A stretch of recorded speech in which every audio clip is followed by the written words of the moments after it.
ओम शांति। मीठे बाबा की संगम युग पर अपने बच्चों से एक आश रहती है कि हम बच्चे सदा खुश रहें, सदा प्रसन्न चित्त रहें। भले भिन्न भिन्न प्रकार की परिस्थितियां हैं, 63 जन्मों का हिसाब किताब सिर पर है, तो भी बाबा कहते हैं कि भगवान के बच्चे सदा खुश होने चाहिए। बाबा दुनिया को चैलेंज कर सके कि अगर खुश बच्चे देखने हैं, प्रसन्न चित्त बच्चे देखने हैं, तो भगवान के बच्चों को देखो। तो आज की भी मोडी बहुत सुंदर और वंडरफुल है, जहाँ बाबा कहते हैं या तो आप प्रसन्न चित्त हो सकते हो या आप प्रश्न चित्त हो सकते हो। और जो प्राप्ति स्वरूप बाप है, उसने अपने बच्चों को सारी प्राप्तियाँ कराई है। तो बाबा जो प्राप्ति स्वरूप है, वो प्राप्ति स्वरूप बच्चों को देख रहा है। बाबा ने सर्व खजाने बच्चों को दिए और लंबी लिस्ट है उन प्राप्तियों की, चाहे वो ज्ञान का खजाना है, शक्तियों का खजाना है, गुणों का खजाना है, दुआओं का खजाना है, समय का खजाना है, बहुत लंबी लिस्ट है। लेकिन बाबा ने कहा जो आत्मा इन प्राप्तियों से संपन्न होगी, अब सुनते भी जाएं और चेक भी करते जाएं कि बाबा ने कहा जो आत्मा इन प्राप्तियों से संपन्न होगी, भरपूर होगी, प्रैक्टिकल लाइफ में उसके चेहरे और चलन से प्रसन्नता की पर्सनालिटी दिखाई देगी। और पर्सनालिटी एक ऐसी चीज़ है जो अपनी तरफ अट्रैक्ट करती है। दुनिया में एक बाहर की पर्सनालिटी होती है, पोजीशन की पर्सनालिटी, ब्यूटी की पर्सनालिटी, लेकिन ये कौन सी पर्सनालिटी है? रूहानी पर्सनालिटी। हम जितना खजानों से भरे होंगे, हमारे चेहरे और चित्त में उतनी प्रसन्नता होगी जो औरों को अट्रैक्ट करेगी। और इस समय तो उस चीज़ की सबसे ज़्यादा ज़रूरत है। लेकिन वो प्राप्तियाँ बाबा ने तो दी हैं, पर हम कहाँ तक भरपूर बने? क्योंकि प्राप्ति कैसे वो हमारी होती है जब तक समझो कोई ज्ञान की पॉइंट है, कोई गुण है, कोई शक्ति है, हम उसको सुनते हैं, फिर उसके साथ एक्सपेरिमेंट करते हैं, फिर अनुभव करते हैं, फिर बार बार उसको यूज़ करने से उसको अपने अंदर धारण करते हैं। वो सुनने से हमारी नहीं हो सकती, चाहे सहन शक्ति है, समाने की शक्ति है, लेकिन बार बार उसको यूज़ करने से वो फिर हमारा नेचुरल गुण, नेचुरल संस्कार, वो नेचुरली हमारे अंदर आ जाता है। हम स्वतः और सदा उसको यूज़ कर पाते हैं। उसको कहेंगे प्राप्ति स्वरूप। और जो प्राप्ति स्वरूप नहीं होगा, जो अंदर से भरा हुआ नहीं होगा, जो संपन्न नहीं होगा, उसकी निशानी है कि जैसे ही परिस्थिति आएंगे वो हलचल में आ जाएगा। जो खाली होता है वो हलचल करता है, जैसे एक बर्तन भी है, अगर वो भरा हुआ है तो उसमें हलचल नहीं होगी, आवाज़ नहीं होगी, लेकिन वो अगर आधा खाली है तो उसके अंदर हलचल होगी। तो ऐसे अगर हम प्राप्ति स्वरूप नहीं बने हैं तो जैसी परिस्थिति आएंगी हम अचल अडोल नहीं रह पाएंगे, हलचल में आ जाएंगे। क्योंकि सुना है लेकिन उसका स्वरूप नहीं बने हैं, तो उस समय या तो वो ज्ञान के पॉइंट याद नहीं आएगी, या त्रिकालदर्शी सीट पर सेट नहीं होंगे। नहीं तो बाबा ने कहा कि कोई भी परिस्थिति हो, लेकिन जो आत्मा प्राप्ति स्वरूप है, संपन्न है, वो कभी ये नहीं कहेगी क्या, क्यों, कैसे, कब। ड्रामा की कोई भी सीन देख करके उसको कोई प्रश्न ही नहीं उठेगा। उसको मन में एक ही संकल्प आएगा, इस सीन में भी कुछ ना कुछ कल्याण समाया हुआ है। कल्याणकारी बाप मेरा है, मुझ आत्मा के साथ कुछ अकल्याण हो ही नहीं सकता। नथिंग न्यू एक्यूरेट है, इसमें भी कुछ कल्याण समाया हुआ है, इसमें भी मेरी कुछ न कुछ प्राप्ति समाई हुई है, नुकसान तो हो ही नहीं सकता। तो उसका एक संकल्प भी व्यर्थ नहीं होगा, हलचल नहीं होगी। पर हम सब जानते हैं कि कभी कभी वो डाउट हमारे अंदर आ जाता है। और बहुत सुंदर बात मैं पिछले दिनों भी सुन रही थी, ब्रिज मोहन भाई सुना रहे थे कि देखो हम ज़्यादा बुद्धि चलाते हैं, और ज़्यादा बुद्धि चलाने का कारण ही उससे क्या होता है कि हम ज़्यादा डाउट करते हैं। वैसे तो आप देवताएं देखें, रॉयल बुद्धू हैं, और यहाँ पर भी हमें बुद्धिमानों का बुद्धिमान बाबा मिला है। बाबा ने हमें सारा ज्ञान ही इसलिए दिया है कि हमारे सब प्रश्नों को फुल स्टॉप लग जाए, हम निश्चय बुद्धि हो जाएं और निश्चिंत हो जाएं। पर अगर हम यहाँ भी ज़्यादा बुद्धि चलाते हैं, ऐसा क्यों हुआ, मेरे साथ ऐसा क्यों हुआ, फिर क्या होगा, बाबा मदद करेगा नहीं करेगा, ड्रामा में ऐसी सीन क्यों थी, तो वो बहुत बुद्धि चलाने से भी निश्चय नहीं, फिर उसी चीज़ के अंदर संशय आने लगता है। और अगर निश्चय बुद्धि विजयंती है तो संशय बुद्धि विनश्यंती है। तो इसलिए सर्व प्राप्ति संपन्न की जो निशानी है वो सदा अचल अडोल रहेगा। और इसलिए एक बारी बाबा ने प्रकाश मणि दादी को पूछा, बच्ची कुछ चाहिए? तो कहा नहीं बाबा। फिर दोबारा पूछा, बच्ची कुछ चाहिए? तो कहा नहीं बाबा। फिर बाबा ने तीसरी बार पूछा, आपको कुछ चाहिए? तो दादी ने कहा, बाबा आपने जेब में कुछ छिपा कर रखा है क्या जो अभी भी पूछ रहे हो? वरना दादी को इतना विश्वास और नशा था कि बाबा आपने सब कुछ तो दे दिया है, हर ज्ञान की गोये बात, हर शक्ति, हर रत्न, हर वो प्राप्ति, सब कुछ तो आपने दे दिया है। अब तो ये हमारा गीत है, पाना था सो पा लिया। ब्राह्मणों के खजाने में कोई अप्राप्त वस्तु है ही नहीं। ये जो गायन है ये ब्राह्मणों का है। तो इसलिए प्राप्ति संपन्न आत्मा अगर अप्राप्ति होगी तो उसकी निशानी है अप्रसन्नता। अप्राप्ति की निशानी है अप्रसन्नता। और फिर अप्राप्ति होगी तो वो किसको जन्म देगी? वरना जो हमें बाबा से खजाने मिल रहे हैं उससे अगर हम भरपूर नहीं होते, सदा खुश नहीं होते, अब खुशी तो हमको चाहिए, प्रसन्नता तो हमको चाहिए। एक से सर्व संबंध जोड़ करके सर्व प्राप्तियां करके अगर हम अतीन्द्रिय सुख का अनुभव कर लें तो हम प्रसन्न भी होंगे और संतुष्ट भी होंगे। लेकिन वहाँ से अगर हम प्राप्ति संपन्न नहीं बनते तो हम सबको पता है कि फिर वो जन्म देती है इच्छाओं को। अप्राप्ति जन्म देती है इच्छाओं को। फिर हम वही खुशी, वही शांति, वही प्यार बाहर से ढूंढना शुरू कर देते हैं। और उसमें भी कई होती हैं मोटे रूप की इच्छाएं, कई होती हैं सूक्ष्म रॉयल रूप की इच्छाएं। बहुत सुंदर बाबा ने आज कहा कि इच्छाओं के भी दो कारण हैं, एक ईर्ष्या और दूसरा अप्राप्ति। ईर्ष्या को बाबा ने आज ज़्यादा तो डिस्कस नहीं किया, लेकिन वैसे अगर एक लाइन हमें याद रहे, ईर्ष्या मना ईर्ष्या कि हम किसी के साथ पहले तुलना करते हैं ना, अपने पार्ट को किसी के साथ तुलना करते हैं, देखते हैं उनको ज़्यादा प्राप्ति है, हमें कम है, फिर हमें इच्छाएं होती हैं कि काश मुझे भी ये मिले, ये चांस मिले, ये प्रिविलेज मिले, ये अपॉर्चुनिटी मिले। कोई ना कोई इच्छा सूक्ष्म या स्थूल रूप की इच्छा होगी। लेकिन अगर किसी को ये लाइन सदा याद रहे कि समय से पहले भाग्य से ज़्यादा बोलो किसने पाया है, तेरा है वो तुझे मिलेगा और ना कोई छीन पाया है। जस्ट 2 लाइन्स कि जो बीज मैंने बोया उसका फल मुझे ही मिलना है और जो बीज किसी और ने बोया है उसका फल उसको मिलना है। तो हमें इधर उधर तो देखने की बात ही नहीं है, क्योंकि ईर्ष्या तभी होती है जब हम किसी और के पार्ट को देखते हैं। तुलना बिना कंपैरिजन के तो जेलसी हो ही नहीं सकती। हाँ, किसी को देख कर के उससे इंस्पायर होना बहुत अलग चीज़ है, प्रेरणा लेना अलग चीज़ है। तुलना होने में उस व्यक्ति से हमें ईर्ष्या होती है, उसकी विशेषता याद नहीं रहती, लेकिन व्यक्ति से ईर्ष्या होती है। सब इसी को मिलता है, इसका भाग्य बहुत श्रेष्ठ है, इसी को सब चांस देते हैं, इसी को सब पूछते हैं, मेरे को तो कोई पूछता नहीं। तो वो फीलिंग बहुत अलग होती है। उस फीलिंग के अंदर थोड़ा दुख होता है, थोड़ा हर्ट होता है। और फिर वो जो ईर्ष्या है वो इच्छाओं को जन्म देती है, ये चाहिए, ये चाहिए, ये चाहिए। और आपको पता है चाहिए चाहिए वाला तो संतुष्ट रह ही नहीं सकता, क्योंकि हम सब आत्माओं का अपना बहुत इंडिविजुअल पार्ट है। हम अपनी जर्नी पर हैं, हमारा पार्ट एक दूसरे से बहुत अलग है, लेकिन सबका पार्ट बहुत सुंदर है, सबका बहुत ब्यूटीफुल पार्ट है। और हमें वो पार्ट कैसे बजाना है, मार्क्स उसके, मार्क्स कोई पार्ट के तो है नहीं, लेकिन मार्क्स हैं कि वो पार्ट कैसे बजाया, जो भी हमारा पार्ट था वो हमने कैसे बजाया, उसके पीछे हमारा पुरुषार्थ क्या था, उस पुरुषार्थ से हमने प्राप्ति कितनी करी।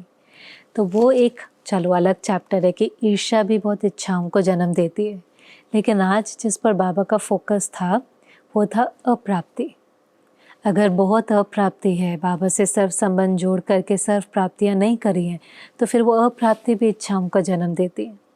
और मोटे रूप की इच्छाओं को तो हम जीत लेते हैं, बाबा का बन जाते हैं। तो मोटा मोटा हमें लगता है मोटे रूप की इच्छाएं होंगी, कपड़ा, गाड़ी, घर, बहुत मोटी इच्छाएं। तो मोटी इच्छाओं को तो हम समझते हैं मिला तो भी ठीक है, नहीं मिला तो भी ठीक है, थोड़ा सा हम उससे ऊपर उठ जाते हैं। हमारे मन की स्थिति उन चीज़ों के ऊपर डिपेंडेंट नहीं होती।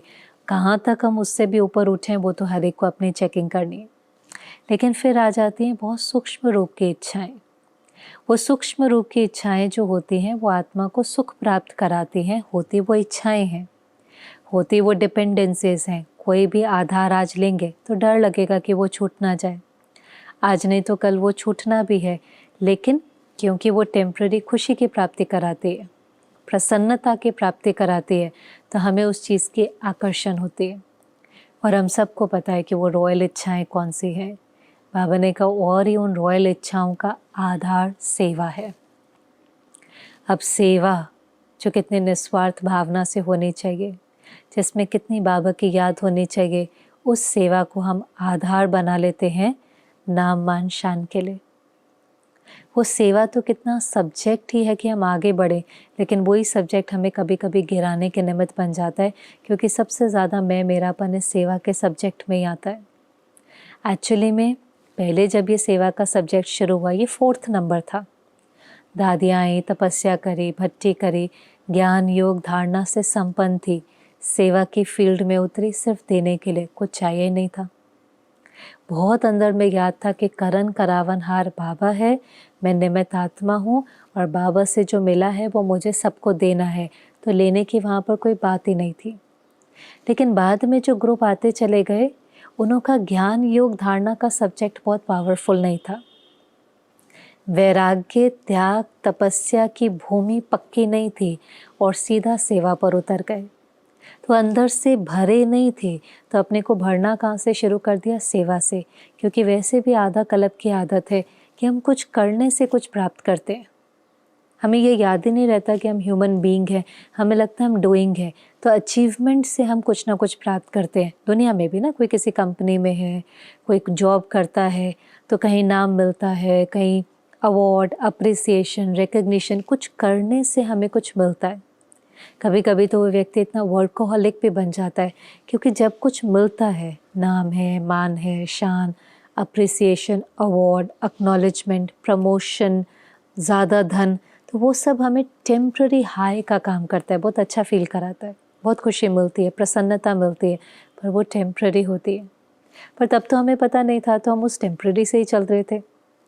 हीरे नहीं मिले थे तो पत्थर से एंजॉय कर रहे थे। सॉरी, क्योंकि कुछ तो चाहिए ना जीवन में, तो वो भी ठीक था, लेकिन उस समय तो समझ नहीं थी। तो आधारों से ही चल रहे थे, तो कभी खुशी कभी गम। जब आधार टूटता था तो बहुत दुख होता था, आधार को खोने का भी अंदर में डर लगता था। लेकिन अभी तो हमें सर्व संबंध बाबा से हैं और सर्व प्राप्तियाँ हो रही हैं। अब हमारी मन की स्थिति किसी भी टेम्प्ररी चीज़ के ऊपर डिपेंडेंट नहीं होनी चाहिए। लेकिन क्योंकि हमने वो वाला काम नहीं किया होता, हमने ज्ञान योग धारणा के सब्जेक्ट पर बहुत मेहनत नहीं की होती, तो अब हम सेवा को आधार बनाकर, जैसे वहाँ कोई काम था, ऐसे सेवा को आधार बनाकर यहाँ पर इच्छाएं रखते हैं। जिसमें पहली इच्छा बाबा कहते कौन सी आ जाती है? नाम की। कि हमने सेवा करी, लेकिन वो सेवा के अंदर हमारी इंटेंशन थी कि हमारा नाम हो, अल्पकाल की इच्छा थी। और बाबा ने कहा कभी कभी नाम हो भी जाता है। लोग कहते हैं ये बहुत अच्छा स्पीकर है, बहुत आकर्षण करने वाला है, बहुत अच्छे किस्से कहानियाँ सुनाता है, अल्पकाल का नाम हो भी जाता है। पर कहाँ नाम रह जाता है? ऊंच पद मिलने में नाम रह जाता है, भगवान के दिल में नाम रह जाता है, विजय माला में नाम रह जाता है। कच्चा फल खा लेते हैं। तो कच्चा फल माना अभी अभी किया, अभी अभी खा लिया, भविष्य के लिए तो कुछ जमा ही नहीं किया। और ये तो जमा का समय था। हम क्यों सफल कर रहे थे सब कुछ? कि हमारा जमा हो 21 जन्मों के लिए। ऐसे फिर इच्छा होगी मान की। हमने बहुत सेवा करी तो हमें मान मिलना चाहिए, कोई हमारा नाम अनाउंस करे, कोई हमें पानी दे, कोई हमारा पूछे, रिस्पेक्ट दे, हमें रिगार्ड दे। एक एक रिगार्ड मिलता ही है। ये भी कुछ ड्रामा की नोंद है कि अगर आप निस्वार्थ भावना से करें, बिल्कुल उसके अंदर कुछ लेने की आपकी इंटेंशन नहीं है, तो भी वैसे नाम मान शान मिलता है। लेकिन सारा खेल है इंटेंशन का, कि हमने उस इंटेंशन से किया कि हमें ये चाहिए, नाम मान शान चाहिए, ये हमारी डिज़ायर है, ये हमारी इच्छा है। और एक है कि हमारी इच्छा तो है कि हमें कुछ नहीं चाहिए। और बाबा तो कहता है कि जब आप एक कुछ नहीं चाहिए तो ये सारी चीज़ें वैसी ही आपके पीछे आती हैं। लेकिन मेरी चाहना है कि मुझे मान मिले, और अगर वो मान नहीं मिलेगा तो फिर दुख होगा, फिर अपमान की महसूसता होगी। तो जहाँ अभिमान है वहाँ अपमान महसूस होगा, और फिर हर्ट, मान चाहिए, ये भी एक प्रकार का बाबा ने कहा अभिमान है। और इसी तरह से शान, बाबा ने कहा इस समय दुनिया में थोड़ी ना शान चाहिए, दुनिया के लोगों में थोड़ी ना हमें शान चाहिए, वो तो खुद ही मांग रहे हैं। अगर हमें शान चाहिए तो शान माना ऑनर, कौन हमारा ऑनर करे? बाबा के दिल में हमें शान चाहिए। तो जो अल्पकाल का नाम मान शान है वो तो और ही गिराने के निमित्त बन जाता है। इसको बाबा ने कहा रॉयल इच्छाएं। और इसलिए आप देखेंगे जो साकार की मुरली थी उसमें बाबा ने बहुत कहा सेवा करो, सेवा करो, सेवा करो, क्योंकि सेवा का सब्जेक्ट अभी अभी इंट्रोड्यूस हुआ था। अभी अभी पहले तो ज्ञान योग धारणा ही थी, फिर बाबा को सब बच्चों को भेजना था कि मधुबन छोड़ करके जाएं, देश विदेश की सेवा करें, जो उनको मिला है वो दें। पर वो अंदर से इतने भरपूर थे कि कोई जाना ही नहीं चाहता था, फिर बाबा को छोड़ना ही नहीं चाहता था। सब कहते थे बाबा हम तो आपके साथ ही रहेंगे, हम जाना ही नहीं चाहते। तो बाबा ने कहा बच्चे सेवा नहीं करेंगे तो सतयुग में कैसे जाएंगे, राजा कैसे बनेंगे, उच्च पद कैसे पाएंगे, प्रजा नहीं बनाएंगे तो राज्य किस पर करेंगे। तो बाबा ने बहुत प्रलोभन दिए, टेम्पटेशन दिया। और टेम्पटेशन इसलिए दिया क्योंकि वो सब्जेक्ट अभी अभी नया आया था, वो पाठ खुलना था, देश विदेश तक मैसेज पहुंचना था। लेकिन फिर बाद में जो बच्चे सीधा सेवा की फील्ड में आए, बाबा ने फिर कहना शुरू किया स्वराज्य अधिकारी सो विश्व राज्य अधिकारी। पहले कहा था जो ज़्यादा सेवा करेगा वो बड़ा राजा बनेगा, लेकिन फिर कहा नहीं, जो स्वराज्य अधिकारी है, जो स्व के ऊपर राज्य करेगा, स्व के ऊपर शासन करेगा, स्व की कर्मेंद्रियों को ऑर्डर से चलाएगा, वो ही विश्व राज्य अधिकारी बनेगा। लेकिन हमने वो चीज़ों पर अटेंशन कभी कभी रह जाता है, और ये जो मान नाम और लगातार मुरलियों में आ रहा है, क्योंकि डायमंड जुबली का समय था और लगा सेवा का जैसे बहुत विस्तार हुआ और सेवा में सफलता भी बहुत मिली। पर कभी कभी बाहर की सफलता मिल गई लेकिन शायद अंदर की सफलता रह गई। अंदर की सफलता है हमें कुछ नहीं चाहिए, हम सदा प्रसन्न हैं, हर हालत में प्रसन्न हैं, हर परिस्थिति में प्रसन्न हैं। जो सदा प्रसन्न रहते हैं उसका मतलब ये नहीं है कि उनके सामने बातें नहीं आती, उसका मतलब ये है कि बातें आती हैं पर बातों का प्रभाव उनके ऊपर नहीं पड़ता। और बाबा ने कहा एक और आधार बना लेते हैं, प्रशंसा से प्रसन्नता का अनुभव करना। ये भी वैसे स्वमान की कमी है कि दूसरा जब कोई कहता है कि आप बहुत अच्छे हो, आपने बहुत अच्छा बोला, आपने बहुत अच्छी टोली बनाई, आपने बहुत अच्छा ब्रह्मा भोजन बनाया, अंदर में बहुत खुशी हुई, तो आप समझ लें जिनको प्रशंसा के आधार पर प्रसन्नता होती है, तो प्रशंसा का उल्टा है निंदा, अप्रिसिएशन, क्रिटिसिज्म। अगर प्रशंसा के आधार पर प्रसन्नता होती है तो फिर जब कोई निंदा करेगा तो भी तो बुरा लगेगा, क्योंकि हमारे मन की स्थिति उस चीज़ पर डिपेंडेंट है। किसी ने कहा बहुत अच्छा बनाया, आप बहुत अच्छे हो, तो मेरे मन ने कहा मैं बहुत अच्छा हूँ, मैंने बहुत अच्छा बोला, मैंने बहुत अच्छा बनाया। वरना मेरी प्रसन्नता का आधार उन्हों की वैलिडेशन थी, उन्हों की एक्सेप्टेंस थी, उन्हों का अप्रिसिएशन था। और वहीं पर अगर उन्होंने कहा बहुत अच्छा नहीं था, आपने बहुत अच्छा नहीं बोला, आज तो बहुत मिठास भी नहीं थी, आज तो लॉजिक नहीं था, आज तो खाने में टेस्ट नहीं था, आज तो पहले जैसा नहीं था, तो फिर एकदम बुरा लगेगा, क्योंकि हमारी मन की स्थिति उस चीज़ पर डिपेंडेंट हो गई ना। और देखिए मन की स्थिति उस पर डिपेंडेंट नहीं है और फिर कोई प्रशंसा करता है तो हमारे अंदर फिर निर्माणता होती है, हम उस सारी प्रशंसा को बाबा को दे देते हैं। हमें पता है कि कराने वाला बाबा है, हमें पता है कि प्रशंसा करना इसका संस्कार है। जिसका संस्कार होता है ना प्रशंसा करने का, वो सबकी प्रशंसा करता है। जिसका संस्कार होता है निंदा करने का, वो हर एक में कमी ढूंढ लेता है। लेकिन अगर मेरी मन की स्थिति उस चीज़ पर डिपेंडेंट हो गई तो फिर उनकी प्रशंसा और निंदा पर हम ऊपर नीचे होते रहेंगे, हम कभी भी अचल अडोल नहीं बन सकते। तो बाबा कहते हैं निराधार बनो, कुछ नहीं चाहिए, कुछ अपने आप मिलता है उसको भी सरेंडर कर दो। खराने वाला बाबा है, हम तो निमित्त आत्मा है और ये हमारा भाग्य है कि हमको चांस मिला, 21 जन्मों का भाग्य बनाने का चांस मिला। नहीं तो बाबा ने कहा कि फिर बाबा देखता है कि बच्चों की मूड बहुत ऊपर नीचे होती है। वैसे तो मूड सदा प्रसन्न होनी चाहिए, लेकिन बाबा भी देखता है कि बच्चे नाज नखरे बहुत करते हैं। कईयों की मूड परिवर्तन होती रहती है, कईयों का तो मूड ऑफ ही हो जाता है। अब मूड जब ऑफ हो जाता है तो बाबा ने कहा फिर बहुत तंग करते हैं, बड़ों को भी परेशान करते हैं, क्योंकि ऑफ हो गया मन, अंदर से उदास हैं या प्रश्नचित हैं, तो फिर वो क्या करेंगे, तंगी तो करेंगे, सहयोग थोड़ी ना देंगे। और परिवर्तन होने में भी क्या होता है, परिवर्तन हो गया माना अंदर से उतने समय के लिए तो खुशी नहीं है, चलो थोड़े समय के लिए उदासी है, निराशा है, फिर कहेंगे आज ना हमें अकेला रहने की दिल होती है, एकांत चाहिए, सागर के किनारे जाना है। ज्ञान सागर के किनारे नहीं, प्यार के सागर के किनारे नहीं, वो स्थूल सागर के किनारे, क्योंकि सेवा और परिवार से किनारा करना चाहते हैं। ये दो ही चीज़ें हैं जो हमारे जो स्थिति को ऊपर नीचे करने के निमित्त बनती है ना। या तो परिवार के कोई संस्कार होंगे या सेवा में संस्कारों के टकराव हो जाएगी तो किनारा करना चाहते हैं। तो जब किनारा करना चाहते हैं तो कहेंगे आज मुझे थोड़ा सा अकेला रहना है, एकांत चाहिए। तो बाबा ने कहा फिर उस समय बाबा कहाँ चला जाता है, बाबा तो कंबाइंड है। अगर बाबा के साथ आप कंबाइंड होंगे तो आपकी मूड सदा प्रसन्न होगी। लेकिन हमारी फाउंडेशन स्ट्रॉन्ग नहीं है ना। अगर हमारी फाउंडेशन यथार्थ हो, हमारी फाउंडेशन में एक बाबा दूसरा ना कोई हो, हमारी फाउंडेशन ये हो कि मुझे सिर्फ बाबा से लेना है और कहीं नहीं, तो हम कभी हलचल में नहीं आएंगे। लेकिन बाबा ने कहा जैसे आजकल दुनिया में क्या करते हैं, वो जो फाउंडेशन बनाते हैं तो सीमेंट के साथ रेती ज़्यादा डाल देते हैं, तो फाउंडेशन कच्ची होती है तो इमारत भी कच्ची होगी। तो यहाँ भी थोड़ा बाबा से लिया, थोड़ा व्यक्ति से लिया, थोड़ा साधन से लिया, थोड़ा प्रकृति से लिया, थोड़ा सेवा से लिया, सब तरफ से लिया, बाबा से भी लिया लेकिन थोड़ा यहाँ से और थोड़ा वहाँ से। तो ये जो थोड़ा थोड़ा होता है तो फिर स्थिति कभी श्रेष्ठ रहती है, कभी हलचल में आती है। सदा श्रेष्ठ स्थिति का आधार है फाउंडेशन में एक बाबा दूसरा ना कोई। बाबा ने कहा ब्राह्मणों की मूड क्या है, ब्राह्मणों की मूड अर्थात चेयरफुल और केयरफुल।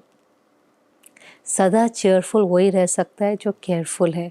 केयरफुल माना मेरे जो संकल्प बोल कर्म है माइंडफुल केयरफुल श्रीमत अनुसार है कि नहीं।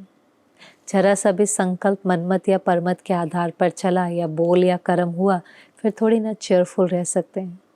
तो शुरुआत में तो बहुत ही केयरफुल होना पड़ता है। जैसे आप नई नई गाड़ी चलाना सीखो तो आप कितने केयरफुली चलाते हो, क्योंकि अभी चलाना सीख रहे हो ना, अभी आपको उसकी मास्टरी नहीं आई है। तो उस समय आप कोई रेडियो नहीं बजाएंगे, किसी से बात नहीं करेंगे, कोई फ़ोन नहीं लेंगे, आप बहुत केयरफुल होकर चलाते हो क्योंकि आपको हर चीज़ पर अटेंशन देना है। इतनी सारी चीज़ें, कभी हॉर्न, कभी क्लच, कभी ब्रेक, कभी गियर, आप बहुत केयरफुली चलाते हो। लेकिन चलाते चलाते चलाते चलाते फिर वो आपका संस्कार बन जाता है। फिर आप बहुत आराम से चेयरफुल होकर बातें करते हुए, गाने सुनते हुए, सब कुछ करते हुए भी गाड़ी चला लेते हो क्योंकि अब एक्सपर्टीज़ आ गई है। तो ब्राह्मण जीवन में भी ऐसा ही होता है, लेकिन इनिशियल सालों में तो बहुत केयरफुल, क्योंकि देह भान नेचुरल है, आत्माभिमानी स्थिति नेचुरल नहीं है, देह भान नेचुरल है। तो फटाफट उदासी, फटाफट निराशी फील हो जाना, मूड ऊपर नीचे हो जाना, मूड चेंज होना, इससे बहुत केयरफुल, जितना केयरफुल होंगे उतना चेयरफुल होंगे। और बाबा ने कहा अगर बाबा से प्यार है तो इस प्यार के आगे ये त्याग क्या बड़ी बात है, परिवर्तन क्या बड़ी बात है। बाबा चाहता है सब बाप समान बने, सब सदा प्रसन्न चित्त रहें। संगम युग है ही मौज की युग, इसलिए बाबा ने हर बच्चे को नॉलेजफुल भी बनाया, पावरफुल भी बनाया, सक्सेसफुल भी बनाया। नॉलेजफुल भी, पावरफुल भी, सक्सेसफुल भी। और ये बहुत सुंदर बात है कि बाबा ने कहा हम सब कहते हैं सफलता मेरा जन्म सिद्ध अधिकार है, परमात्मा बर्थ राइट है। ये बहुत इम्पोर्टेंट लाइन है। जो परमात्मा के बच्चे हैं सफलता उनका जन्म सिद्ध अधिकार है। भले बातें आएंगी, विघ्न आएंगे। और मुझे कई बार ये लाइन हमेशा उससे लगती है जैसे हम फिल्म देखते हैं, कोई 2-2.5 घंटे की फिल्म होती है, एक एक्टर होता है, उसके सामने कितनी सारी बातें आती हैं, कितने उतार चढ़ाव आते हैं, पर हम सबको पता होता है कि अंत में जीत तो हीरो की होनी है। अगर हीरो की जीत नहीं होती तो वो पिक्चर फ्लॉप हो जाती है। तो वो पिक्चर हिट ही तब होती है जब हीरो है बहुत उतार चढ़ाव, कहानी लंबी 1-2 घंटे की, लेकिन उसके बाद उसकी विजय निश्चित होती है। ऐसे बाबा ने कहा ये ड्रामा बहुत एक्यूरेट है, आपका हीरो पार्ट है, आपकी विजय इसमें निश्चित है, सफलता आपका जन्मसिद्ध अधिकार है। पर क्यों सफलता नहीं मिलती? क्योंकि हमारा मन कमज़ोर संकल्प करने लगता है, प्रश्न करने लगता है क्या होगा, इतनी बड़ी बात आ गई, अब पता नहीं ठीक होगी कि नहीं होगी, पता नहीं ड्रामा में अगली सीन क्या है, पता नहीं बाबा मदद करेगा कि नहीं करेगा, मुझे तो टचिंग ही नहीं होती, मेरे को तो बाबा की मदद ही नहीं मिलती। ऐसे बहुत व्यर्थ संकल्प चलने लगते हैं, प्रश्न चलने लगते हैं, प्रसन्नता गायब हो जाती है और इन कमज़ोर संकल्पों की दीवार खड़ी होती है जिसके पीछे सफलता छिप जाती है। अंडरलाइन करें, हमारे कमज़ोर संकल्प हमारी सफलता को हमारे से दूर कर देते हैं। एक है आंतरिक सफलता, एक है बाहर की सफलता। आंतरिक सफलता क्या है कि हम अंदर में खुश हों, संतुष्ट हों, सच तो बिठो नच, हम सच्चे के मार्ग पर चल रहे हैं। हमारी सफलता है कि हम सदा संतुष्ट हों। अगर हम अंदर से संतुष्ट नहीं हैं तो हमें कोई सफल थोड़ी ना बोलेगा। एक है बाहर की सफलता। बाहर की सफलता तो बाबा भी कई बार कहता है कि बच्चे कभी सेवा में सफलता मिलती है, कभी नहीं मिलती, लेकिन अगर आज आपने श्रेष्ठ बीज बोया है, आज नहीं तो कल उसका रिजल्ट निकलना ही। लेकिन हमें वो संतुष्टता तो हो कि हमने वो कर्म ठीक बोया है, ठीक किया है, सही बीज बोया है। तो ये भी एक सफलता है जो अंदर में मन बहुत शांत है, एक सेकंड में योग लग जाता है, कोई चीज़ अपनी तरफ खींचती नहीं है, अंदर में डीप कंटेंटमेंट, ये भी तो एक सफलता है। लेकिन एक बार कमज़ोर संकल्प चल गए, चाहे हमें कितना भी ज्ञान है और हम कितने साल से भी ब्राह्मण हैं और कितनी भी शक्ति हमको बाबा ने दी है, तो भी हम अच्छा महसूस नहीं करते, अंदर में हलचल है, तो ये भी तो असफलता है। तो वो कमज़ोर संकल्पों की जाल में हम फंस जाते हैं। और कमज़ोर संकल्प ऐसे हैं कि एक बार चल पड़े तो ये ऐसे कि गाड़ी स्लोप पर ऊपर जा रही है, पर एक बार पीछे आने लगी तो उतनी तेज़ी से नीचे आती है, फिर उसके ऊपर कंट्रोल नहीं रहता। स्लोप पर गाड़ी बहुत केयरफुली चलानी पड़ती है, हम चढ़ती कला में। पर ये कमज़ोर संकल्प ऐसे हैं जो वो ढलान पर एकदम नीचे हम तेज़ी से आते हैं और कई बार तो फिर चकनाचूर ही हो जाते हैं। तो बाबा ने कहा इस शान में रहो। दो बातें, इसको अंडरलाइन करें, बहुत पक्का करें, पूरा वीक इसको प्रैक्टिस करें।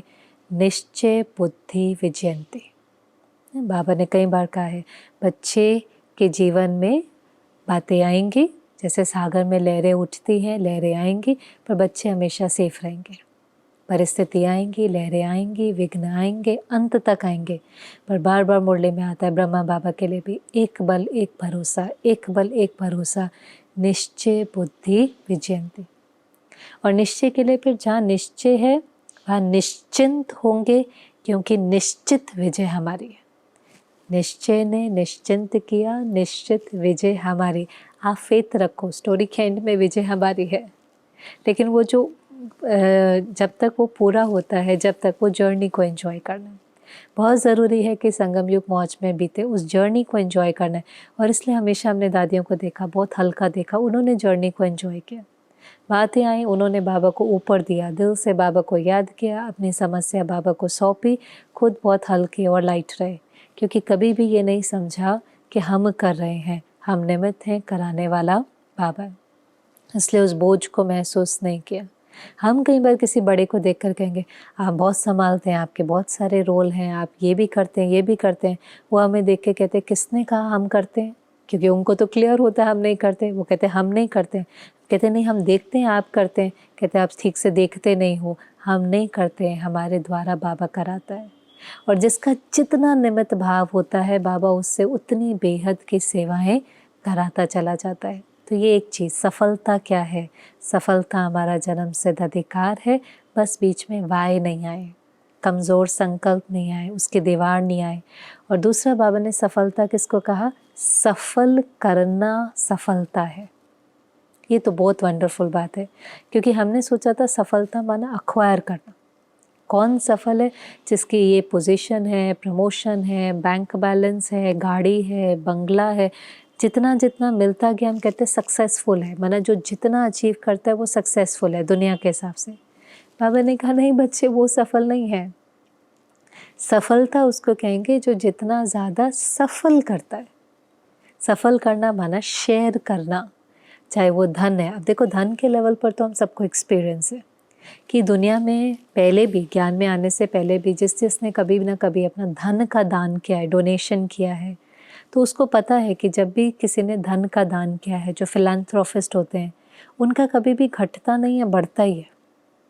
उनको पता है कि हम ये दे रहे हैं, लेकिन ये वापस ही लौट कर आता है।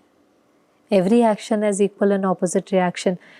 वो जो आप दे रहे हैं एक्चुअली वो दान होता ही नहीं है, वो इन्वेस्टमेंट होती है। तो जो हम देते हैं वो, तो लेकिन तब हम इनडायरेक्ट करते थे।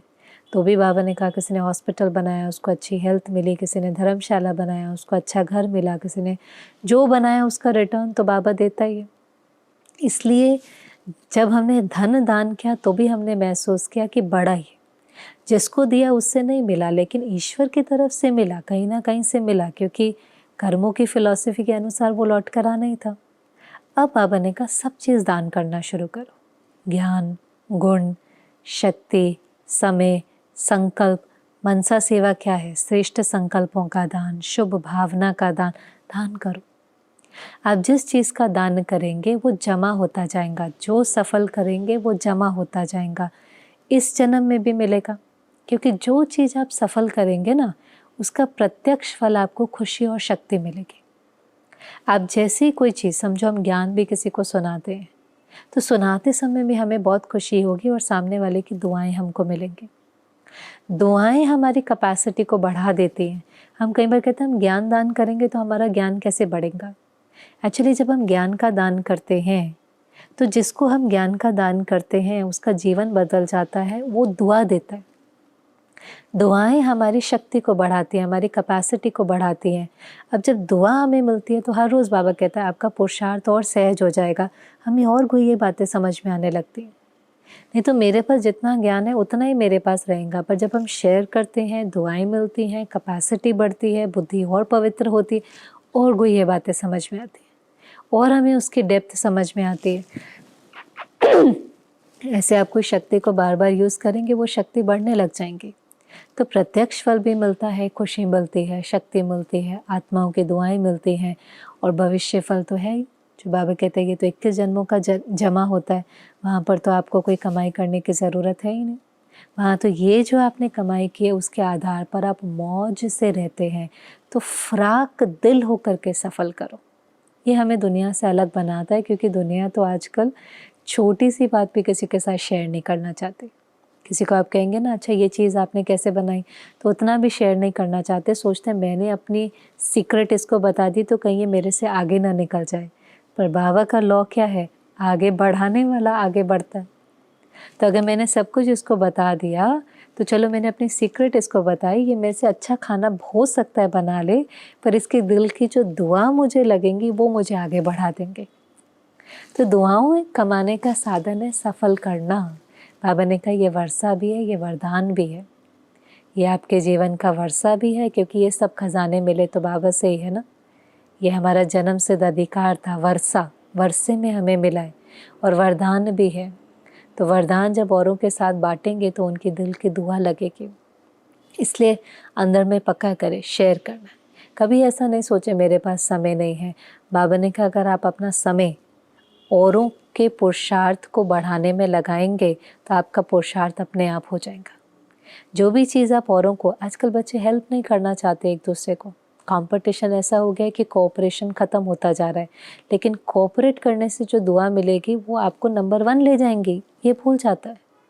तो बाबा हमें सत्य मार्ग बताता है बच्चे, आगे बढ़ाने में आगे बढ़ना समाया, औरों को आगे बढ़ाने में आपका आगे बढ़ना समाया हुआ है, सफल करने में सफलता समाई हुई है, देने में लेना समाया हुआ है। जो आपको चाहिए वो आप देना शुरू करो।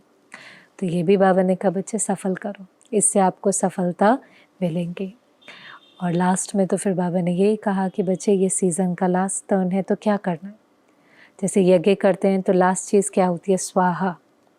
जो कुछ बचा कुचा होता है ना, लास्ट में सारा ही स्वाहा कर देते हैं। तो आज बाबा ने कहा करेंगे स्वाहा, प्रश्नों को स्वाहा करेंगे कि सदा प्रसन्न चित्त रहें, क्योंकि इसमें टाइम वेस्ट बहुत होता है। टाइम वेस्ट होता है, टाइम की बचत करो, फुल स्टॉप। बाबा को तो प्रश्न की मात्रा ही अच्छी नहीं लगती, बाबा को तो क्या अच्छा लगता है? Full stop. कॉमा भी नहीं अच्छा लगता। आप कभी भी अभी भी करके देखें, कोई परिस्थिति है, अपने को बार बार कहें इसमें कुछ कल्याण समाया है, मेरे साथ कल्याण हो नहीं सकता, भगवान मेरा साथी है, मैं कमज़ोर हूँ, वो तो सर्वशक्तिवान है। जब उसने कहा है कि एक्यूरेट स्टोरी है तो इस नुकसान के पर्दे के पीछे भी कोई फ़ायदा होगा। वेट एंड वॉच, वेट करते दिखाई देगा।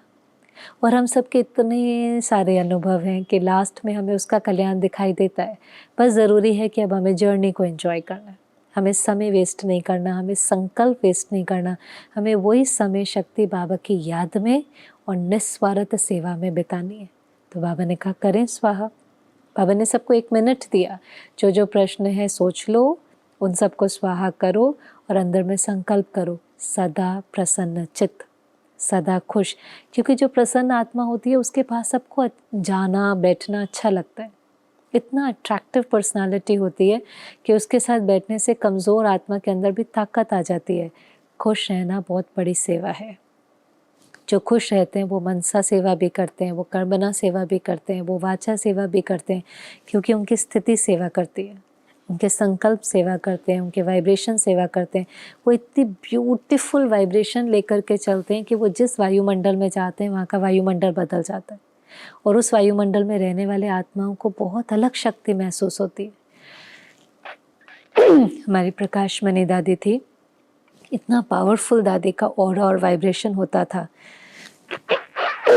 सॉरी, इतना पावरफुल दादी का ऑरा और वाइब्रेशन होता था कि दादी शांतिवन से जाती थी तो डिपार्टमेंट वालों को पता चल जाता था, और दादी शांतिवन में अंदर आती थी तो कई डिपार्टमेंट्स वालों को पता चलता था कि दादी आ गई। स्टेज के पीछे आती थी तो पता चल जाता था कि जैसे ना एक अगरबत्ती किसी कोने में होती है, दिखाई नहीं देती है, लेकिन आपको पता चलता है कि जल रही है, आप उसकी फ्रेग्रेंस को फील कर सकते हैं। ऐसे दादियों की एक फ्रेग्रेंस होती थी, प्यार की, खुशी की, अपनेपन की, वो फ्रेग्रेंस लेकर चलते थे। और जो जो उस वायुमंडल के संपर्क में आता था, और उसका दायरा भी बहुत बड़ा होता था, वरना आप मधुवन के अंदर भी हैं तो भी आप उस चीज़ को एक्सपीरियंस कर पाते थे। दूर बैठी आत्माएं उस चीज़ को एक्सपीरियंस कर पाती थी।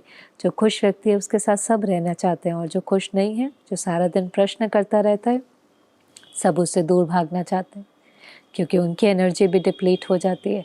तो हल्के रहना, लाइट रहना, खुश रहना, ये हमारी पर्सनालिटी है। और इसलिए बाबा ने कहा, न परेशान हो, न परेशान करो, अपनी शान में रहो। और अपनी शान में रहने की विधि क्या है? 2 बातें। सफलता हमारा जन्म सिद्ध अधिकार है, निश्चय बुद्धि विजयंती। इन 2 बातों को पकड़ करके अपनी शान में रहो, परेशान नहीं हो। जब चिंता है बाबा को दे दो, खुद शुभ चिंतक बन जाओ, क्योंकि बाबा ने कहा था बाबा को चिंता नहीं होती। बाबा सदा हर्षित मुख है।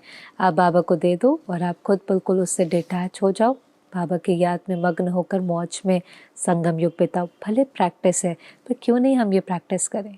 करते जाएंगे करते जाएंगे करते जाएंगे तो नेचुरल हो ही जाएगा। और लास्ट में फिर बाबा ने अशरीरी स्थिति की ड्रिल कराई, जो लगातार बाबा मुरलियों में करा रहे। अभी अभी विस्तार में, अभी अभी सार में। अभी अभी बहुत विस्तार में गए, मालिक बन करके कर्मेंद्रियों से कार्य कराया। ये भी स्मृति रही कि मैं करनहार हूँ, करावनहार बाबा है। और फिर बिल्कुल कर्म से न्यारे हो गए, डिटैच हो गए। मैं आत्मा, मेरा बाबा। जितना ये न्यारा प्यारा का खेल रहेगा, आने जाने का खेल रहेगा, सार विस्तार का खेल रहेगा, उतना डिटैचमेंट नेचुरल हो जाएंगे। उतना अचानक के पेपर में 1 सेकंड में फुल स्टॉप लगा सकेंगे, अचानक के पेपर में पास हो सकेंगे। फिर बाबा की बहुत छोटी सी मुलाकात दादियों के साथ थी, और दादियों के प्रति बाबा का जो प्यार है वो दिखाई देता था। बाबा ने कहा, दादियों के प्रति तो बाबा के दिल की यही आशीर्वाद है कि उड़ते रहो, उड़ाते रहो, जीते रहो, क्योंकि आपके जो सेहत है उसमें सबके प्राण बसे हुए हैं, आपके शरीरों में सबके प्राण बसे हुए हैं। और सच बात थे कि हमें होता था बस दादियाँ बैठी भी है तो बस है, नहीं भी चक्कर लगा पाती तो बस है। तो बहुत चक्कर लगाते तो बाबा ने उनको कहा, नहीं, बैलेंस रखो, शरीर का भी ध्यान रखो, आज इधर इतना फास्ट नहीं दौड़ो। शरीर की सेहत के संभाल करते हुए भले सेवा करो, लेकिन बैलेंस रखते हुए। बहुत ज़्यादा धक्का लगाएंगे तो फिर वो बैटरी बिल्कुल ही ख़त्म हो जाएंगे। तो धक्का लगाओ, लेकिन इतना नहीं जो शरीर को नुकसान हो। तो कैसे बाबा को उनके शरीरों के प्रति भी अटेंशन खिंचवाना है, क्योंकि बाबा से प्यार है तो सेवा की इतनी धुन की सब तरफ बाबा का परिचय देना है। लेकिन बाबा ने कहा, अरे सबके जो प्राण है वो आपके तन में है। और सच बात है, बस दादियाँ हों, हम दादियों को देखते रहें, दादियाँ कभी नहीं जाएं, वो तो सबके दिल की आश थी। और दादियों ने भी अंत तक अपने शरीरों को संभाल करके बहुत पालना थी। सब दादियों ने अपने शरीर को संभालते हुए विश्व के कोने कोने में आत्माओं को बहुत पालना दी है। तो दादियों का भी जितना शुक्रिया करे कम है।